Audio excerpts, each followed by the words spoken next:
Hello दोस्तों, मैं सतीश। चिंता मत करो, आप भविष्य में पूरे देश में बिजली सस्ती मिलेगी।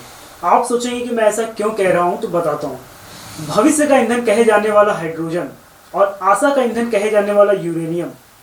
दरअसल सरकार ने आज बताया है कि स्वच्छ ऊर्जा रूपांतरण के लिए छोटे परमाणु रिएक्टरों जैसे नई प्रौद्योगिकी पर काम कर रही है। आप सोचेंगे कि स्वच्छ ऊर्जा क्या है?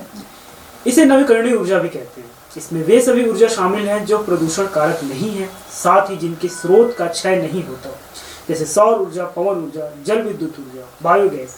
एक और ऊर्जा है जो कि नवीकरणीय ऊर्जा नहीं है, लेकिन इसके दहन से ग्रीन हाउस गैस नहीं निकलती, वह है नाभिकीय ऊर्जा। यदि मैं बताऊं कि बिजली बनती कैसी है, तो देखो यार, दो हाई पावर मैग्नेट होता है जिनके बीच में एक तीसरा मैग्नेट होता है जिसके नीचे एक टरबाइन लगा होता है।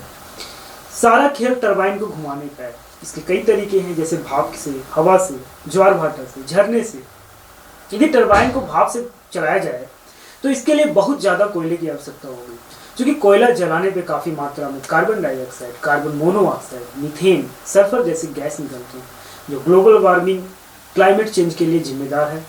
वर्तमान में पूरा विश्व इसका सामना कर रहा है। यदि विश्व के 5 सबसे ज़्यादा कार्बन उत्सर्जक देशों की बात करें तो चीन, अमेरिका, इंडिया, रूस और जापान आता है, जो कि ग्लोबल वार्मिंग के लिए सबसे ज़्यादा जिम्मेदार है।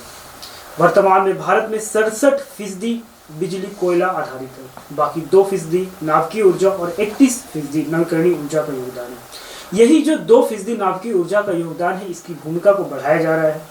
यदि मैं नाभिकीय ऊर्जा की बात करूं कि यह प्राप्त कैसे होता है, तो 2 प्रकार की नाभिकीय अभिक्रियाओं से यह नाभिकीय ऊर्जा प्राप्त होता है। पहला है नाभिकीय संलयन और नाभिकीय विखंडन। हाइड्रोजन बम नाभिकीय संलयन क्रिया पे काम करता है, जबकि परमाणु बम नाभिकीय विखंडन पे। हिरोशिमा नागासाकी, वहाँ परमाणु बम गिरा था, जिसमें सबसे सामान्य परमाणु ईंधन यूरेनियम 235 और प्लूटोनियम 239 का इस्तेमाल होता है। क्योंकि यूरेनियम इतना ज़्यादा एनर्जी होती है कि 1 ग्राम से लगभग 3000 टन कोयला जितना एनर्जी देता है। साथ ही आधे से अधिक राज्यों को लगभग 1 सप्ताह तक लगातार बिजली मिल सकती है। हालांकि भारत में यूरेनियम झारखंड के जादूगोड़ा में पाए जाते हैं, जिनकी गुणवत्ता उतनी अच्छी नहीं है। यदि विश्व में यूरेनियम देशों की बात करें तो भारत का स्थान 8वां आता है। अब आप सोचो, यदि बिजली उत्पादन में जीवाश्म ईंधन की बजाय नवीकरणीय स्रोतों की भागीदारी बढ़ा दी जाए तो बिजली सस्ती मिलेगी ना।